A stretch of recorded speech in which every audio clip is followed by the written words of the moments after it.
The world, as it seems to be, is descending further and further into chaos as our economy explodes. And news of new socialist leadership is beginning to emerge and ride rampant across social media, with New York City seemingly electing Zohran Memdani. I apologize if I mispronounced his name, whose policies are very actively socialist and who has split the population there, according to media. So you have to take that with a grain of salt. With some people saying they're going to flee New York City, and others embracing this, thinking this will be a golden time. So we're going to get into a little bit about why we're seeing the rise of socialism today, and what the root causes may be and how to address it. I am the Desert Viking, and welcome to my channel.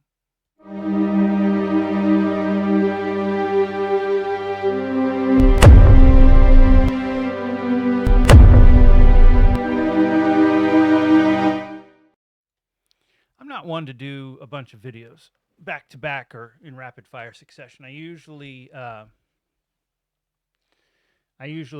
post things as I feel the need, and so sometimes you'll get a spurt of content from me, and other times you won't. But this has been weighing heavily on my mind. The whole economic collapse that we are experiencing, and with the election of Mamdani, with other democratic socialists like AOC claiming to be running for president in 2028, with Trump supporters stating that that will never happen. People seem to ignore that pendulum that swings back and forth. It never stays in one place. And in fact, I would say with a lot of our issues, why it swings so wildly is because the two-party system itself is broken. And really, I have always seen them as two sides of the same coin, because the end result is always the same. Now, with the current administration, they were supposed to be cutting government spending and trying to get our finances under control. And their latest budget bills, from what I understand, sends us $2 trillion more in debt. They're not stopping. They're not stopping. And it's not sustainable. And we all say this and we talk about it. It's not sustainable. And we point fingers at why this is and whose side. It's the blue side that's bad. No, it's the red side that's bad. They're evil. They're unempathetic.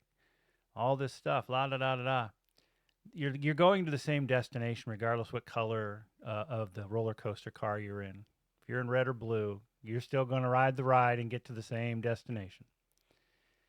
The fact of the matter is that the government is owned by corporations. Dispute that, right? Argue that that's not true. Anyone who goes into government at the federal level, even the state level, can go in poor and come back a millionaire. And they don't make that much money in a salary. It's because they're bought and paid for by corporate interests who want them to continue to do the things that they need to do to get as much of the money as they can, as much of the resources as they can. So now we have Mamdani. Mamdani is going to be elected New York City mayor. He is a socialist. I think, in my opinion, we're going to see more of this. You are. And so the age-old question is why? Socialism doesn't work, et cetera, and so on and so forth. So let's do a little. I just wanted to just discuss this off the top of my head, why I think you will see more of this. And I think that you will see these people be put into office successfully.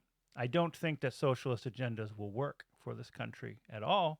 I think it will cause huge problems and just accelerate the damage that's already been done. But I think either way, we're going to get to the same destination. I think at the very core of the problem is that people need to have a role. We don't have roles today. Most of us don't. Most of us don't have a purpose in being here. We consume and exist, and that's it. We may have jobs, but largely those jobs don't matter. If we, if our job went away, the world would still continue. The community would still continue. We're there filling space. And I think because of that lack of a role, that's part of what has caused the misery cycle to be so rampant. Idle hands and all. Idle hands are the devil's playground. We were meant to have a role or a purpose. I'm not just going beyond the spiritual stuff. So I'm not talking esoterically. Like people need to have a need, right? They need to have that need of being useful. So when you have capitalism versus socialism, both systems by themselves have merit in theory. Both systems by themselves will repel people in theory. A competitive person who's out to win the game of life by doing whatever's necessary, of course, will hate socialism. And a person who just wants to be a part of their community and be a cog and not have to worry about competing with other people to be able to put a roof over their head is going to hate capitalism at its extreme. And I don't think, well, I have my personality leans more towards one thing than the other, but I think in the end, either of those systems have pros and cons. Now, socialism by itself never has worked in large scale economies because it can't. It's proven that it can't, and people will dispute that all the live long day. It can't. Socialism, to me, works at the small, tiny scale. So if you have a village of 100 people, say you have 100 people, and 30 of those people are children who are unable to really work, and 20 or 30 of those people are elderly. That leaves you with 40 people, and they all have roles they have to undertake to have that village survive. It's the beehive. You need people who can fight. You need hunters. You need gatherers. You need people who can produce clothing. You need people who can keep the trash buried somewhere. You need people who can cook. You need people who can do all the different jobs, blacksmiths, right? Everyone needs a role. And in that instance, socialism, I think, can work. In a small instance like a small village, everyone has a part to play, and as long as you're doing your part, you get a house and food and all that stuff.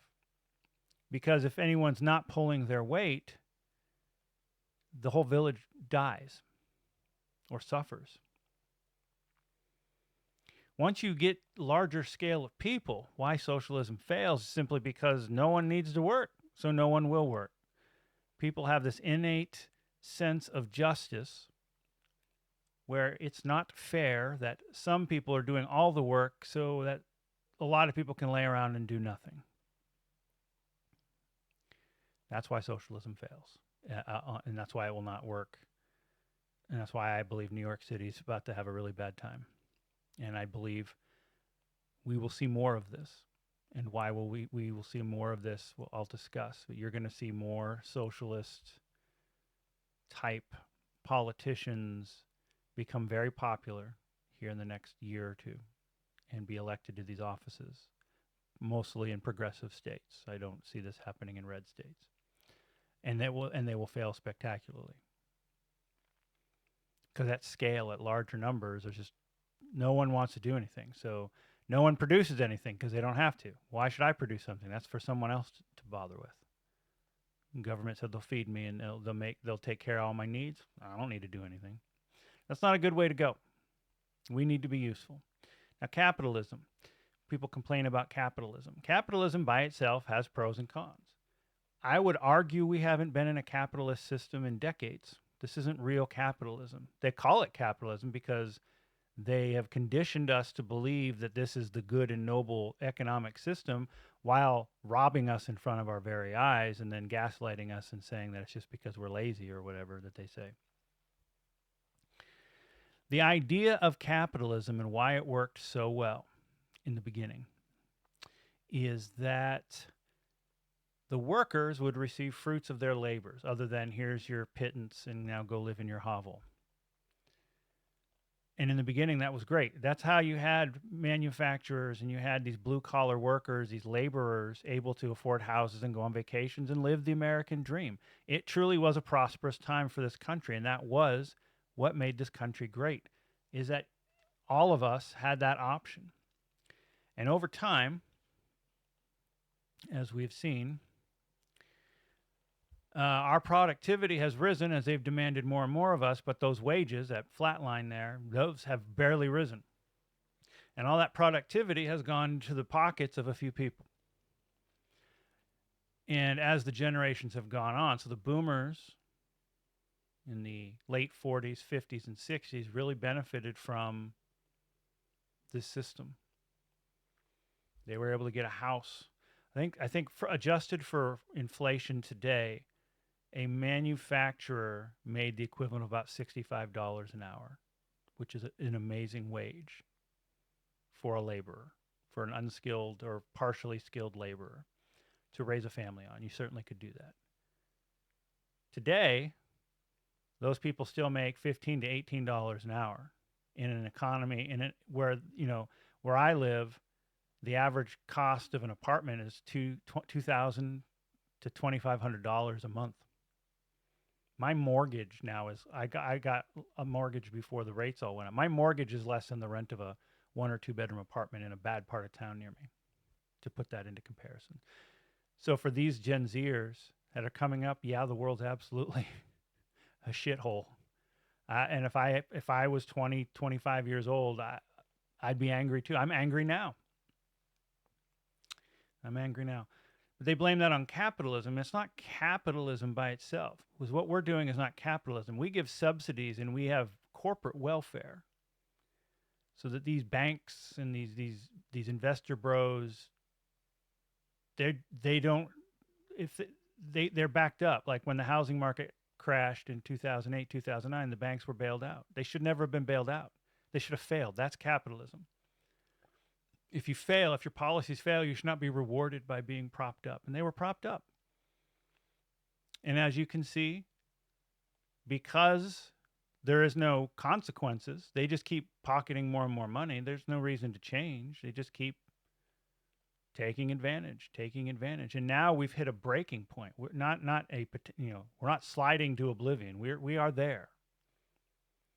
The stock market today is huge, right? They tell us. And if you look, if you own stocks, things are great. There are no jobs. We are rewarding the country for pillaging the workforce. So these few rich people, these executives and investors, they're making bank at the expense of the majority of everyone else. That's not capitalism. That's a rigged system. These corporations that sit here in America are rewarded for outsourcing our jobs to cheaper countries. So American workers, we have two shades here. You have the rich and you have everyone else. And now people the counter argument is, well, you make more money than anyone else in the world. That's a bad argument. If I make $100 and a guy in a poor country only makes $5, and you're just going off the quantity of those dollars, sure, it sounds like I'm making a lot of money. If that guy who only makes $5 in the third world country, his cost of living is $2 or $3, and my cost of living is $150, even though I made $100 and I make more than him, I'm still drowning while he's fine. So the argument that you make more money is, to me, not a good one. The quality of products is gone. Because we're not merit-based anymore, we hire people off of social issues. That the quality of everything we do is plummeted. We make items designed to break so that people will have to rebuy them. So we make junk that just does nothing but fill garbage holes so that people will consume. And now we're at the end of the consumer economy, I think. This is the end of the consumer economy. And again, it was never capitalism, it was crony capitalism. It was capitalism, and yes, there is opportunity for you to grift, but the whole point of community and all that stuff, all the things we're missing here out in the West, why we're so hollow and diseased internally and just vile people in general, comes from the fact that we have no purpose and role other than to grift each other and to cut each other's throat to climb up the ladder because we don't want to be in poverty. That's not good. That's not why this country was founded. That wasn't the American dream. So I can see why people are going berserk today. I can totally see it. Now back when I got in the workforce, it was the 1990s. I'm in tech. I've been in tech for 33 years. It's a long time. I've spent my life making millions of dollars for other people. And I've seen the receipts. My work, I've got work on the space station. I've written software for some of the largest companies. Their logistics teams use software that I've written. And the people who own me profited handsomely. They made millions of dollars off my work, and I got my salary and pat on the head. So I was able to stay comfortable. So yes, we have that, but we don't enjoy the fruits of our labor. Not so much anyway, and especially today. Today, wages are being plummeted even worse. We've got so much unemployment now. We have what's called the K-shaped recovery, which is what I'm showing you here. All the graphs and everything say we're doing great. Stock market's doing great. And you hear, and it's one of the things that prompted me to do this video. Was a combination of this chart you see here and people on my social media feeds saying that we're doing so great. Look, I made $10,000 last month on my stocks, and then Mumdami getting elected and people wondering how that happened, and that it will never happen again. That pendulum swings. Most people didn't make a bunch of money on the stock market because most people don't have money to invest in the stock market. Now, I have money in the stock market because I was fortunate enough to have been born at a time right on the border where you could still accomplish some of these things. And so I have decades-old 401ks and things like that. And so I am entitled to be on certain investment boards. And I hear some of the things that are being said. So what do I think is going to happen? Why do I think socialists are coming into power? To me, it seems obvious. Most people have no mobility. Most people, they have no shot. They can't own property. You got all these corporations buying up houses. They can't even afford apartments. You got to live 4 or 5 to an apartment. I've got a lot of brothers I know have to live multiples to an apartment. That was not how things were 20 years ago. When I started off in the professional world, making a profit was your goal. If I owned a company and I was in the black, meaning I was making more money than spending, I was successful. If my product was making a profit and I could pay my people fairly, I was successful. Somewhere, I don't know when it was, that changed. And it's not about profit anymore. It's about more profit. It's about more money. Every quarter, we need more money. That's not sustainable. It's not mathematically possible. You're going to run out. So what then? And so you have corporations taking shortcuts, offshoring their cheaper labor. You've got cheap products being made, things that break. You've got movies and media that's just garbage, because no one wants to take a risk to write anything, because if it doesn't make a profit, they'll get fired, or a huge profit, right? So it's got to be a huge profit or nothing. We are a bankrupt society, not just economically. We're bankrupt in creativity. We're bankrupt in our values. It's a shame because that's not what this country was founded on. This country was not founded on climbing over the husks of our countrymen, screaming at each other that they're bigots and racists and Nazis and all these other inane things.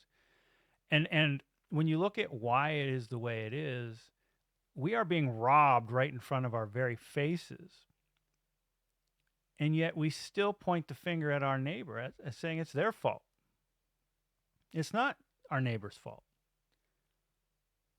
But that's how conditioned we are. That's why I don't align to a political party. They both lead us to the same destination. As K-shaped recovery chart shows us where we're at right now. The economy seems to be doing great. GDP's up, which is an inane way of measuring economic success, in my opinion. It's doing great because our productivity is doing great because our technology and automation enables us to produce so much stuff with very little effort. So it makes it look like our economy is great. Except that red line, that's most people. That's where we are. That's why it's called K-shaped, because that graph looks like a K.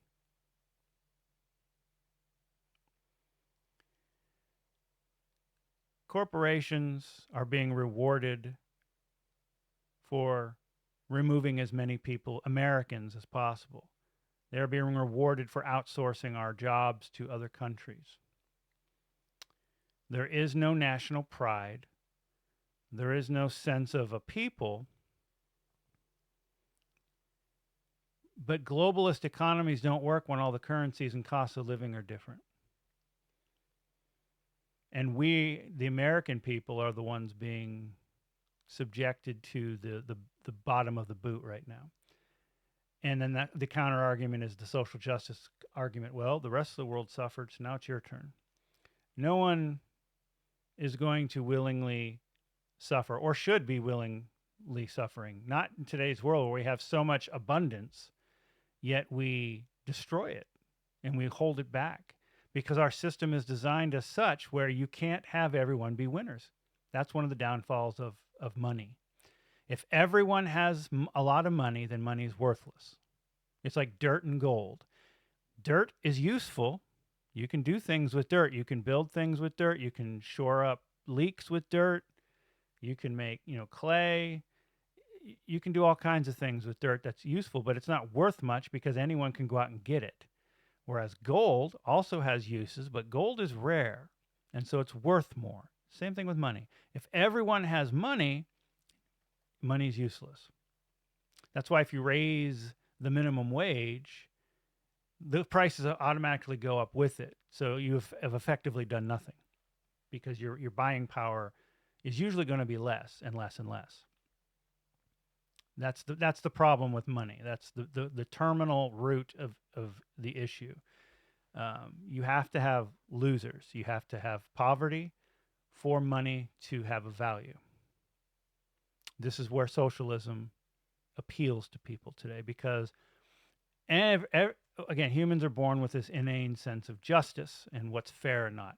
We can look at guys like Elon pushing for $1 trillion when the average man in America makes like $59,000 a year, which is not even enough to rent an apartment and pay their bills.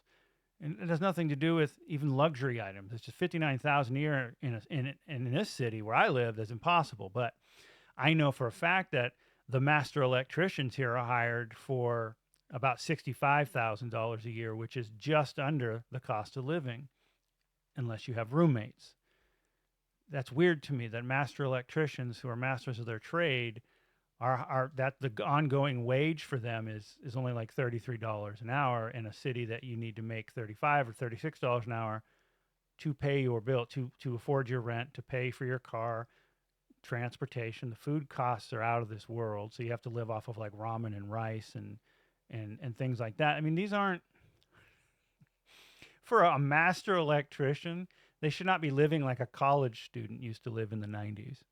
But people will defend that. Oh, yes, you're entitled and privileged if you think you should have more than that. That's sad. That's just sad. And so these younger people, and even a lot of people I'm Gen X. A lot of people in Gen X are We don't have a retirement. I don't know. I knew I was never going to retire. But I always had that assumption that I'd have work because I have multiple college degrees, I have multiple certifications, I have 30 odd years of experience. Like, who wouldn't? I'm good. I'll be able to work. You don't consider your health, right? When you have a health issue come down, that bankrupts you because the hospitals are profit driven. It's designed to take as much money as possible from you when you die, so there's nothing left in your estate. I've heard investors say that at these meetings. That means just a system. Anyone with two eyes can see that there's something wrong, and so for a lot of the younger people who are never going to own a house, a lot of the millennials who will never own a house, never own property, never even know what it's like to not have to worry about what happens if my car breaks down. Socialism's appealing. And this is why, as the economy continues, and it's not getting better anytime soon. It's not. I'm not trying to doomsay and go, oh, it's just not, because if you watch, you can see the jobs are not coming back. They're being removed, and these companies are being rewarded for it by getting more and more money. So people are going to do what rewards them. So there's no jobs coming back. The jobs that do exist pay so little, mostly. Do a search in your area. The number of jobs that you can get by on are fewer and fewer. More and more people are having to live together to make ends meet. So you have these little communes pop up, or 2 or 3 people living in an apartment together, like roommates, like they're in college, even though they're 40-some-odd-year-old adults. It's not going to get better. And there's nothing being done because the government is owned by these corporations. And until that stops, until you get people in office who actually care about the country and not about what their corporate owner wants, this will not end until we get to the very end. And I think we're almost at the very end. I think we're at the point now where the national debt payments are almost our budget. And at that point, we're done. And everyone, I think they know that. So they're just, what you're seeing now to me is the pie is gone. There's crust left, and they're scraping the crust for what's left. That's why they're dumping money into AI. They want to decouple the need for human labor so that they don't need people. They can just produce whatever. Now, that's not the end of the world. That is not the end of the world. The world will go on. Empires have risen and fallen. Ours was very fast. What comes next, to me, and to a lot of people, because the number one question is, well, why would they do this? Why would they do this? No one can buy their products if no one has a job and money. That is correct. So think one step farther ahead. Why would they do this? They know that no one will have money. This whole concept of UBI, pipe dream. There may be a form of UBI, but it's not going to be something that where you get to lay around and do nothing and live a comfortable life. I don't see that happening. The next step is once all the wealth has been cored, and I see that happening in the next couple years. If you do the math and the patterns, there's no way this sustains itself. Unemployment they're lying about that. Unemployment is people looking for work. If you took an actual unemployment, if you actually knew how many working age capable adults were not working right now, it would probably be staggering. It would and then the ones that are employed, look at who's underemployed. Yeah. Those numbers, they'll never release those numbers, because those numbers would tell you the exact state of the West. But what comes next after no one has jobs, or very few jobs exist? Well, we go back to a feudalist economy. Feudalist economies with your lords and your kings. The lords and kings would be the tech bros and the investment bros, the ones who own the property now. And in that type of environment, they don't, and if they get AI to where they want to be, which who knows? If they did, they wouldn't need us anymore. So they'd be just happy for you to die off. If they can't get AI where they want it to be, then getting the wages down to match third world countries would be ideal, because then outsourcing is no longer required. Because if we're all making $5 an hour, you just hire Americans at that point. But that's where the UBI comes into play, because in feudalist times, the most people were peasants or serfs or indentured servants of some type, and in a way, that's what we are today. You are an indentured servant if you're carrying a $200,000 college loan on your back trying to pay that off. That's indentured servitude. They don't call it that because it's not PC to call it that, but that's what it is. You're seeing company towns being raised. Elon Musk is building one in Texas. You'll see a lot of those come up. The lords and kings will have land, and in exchange for you being able to have a house and some food, you will work for them. That'll be your UBI. You will pave roads. You will take trash. You will work whatever the mines or whatever they've got going on that they need done. That'll be what you do. And if there is a need for knowledge work, there will be some. But most of our knowledge work, they're banking on AI doing it. And AI is garbage right now. I work with AI every day. It's really good at some things. It's really bad at most other things. Whether they've been selling that pipe dream, it's been a grift. I don't know if they'll get it to where they want it to be. It's also hinging on one solar flare taking it out, the whole system out, and you have a whole nation of basically cretins who don't know how to do anything. We don't, people aren't wanting to write for themselves. They use ChatGPT to write their articles. They use ChatGPT to create their media. They use ChatGPT to write their code. No one knows how to build. No one knows how to repair, right? We're becoming a people that are so stupid. I'm afraid for the world coming up.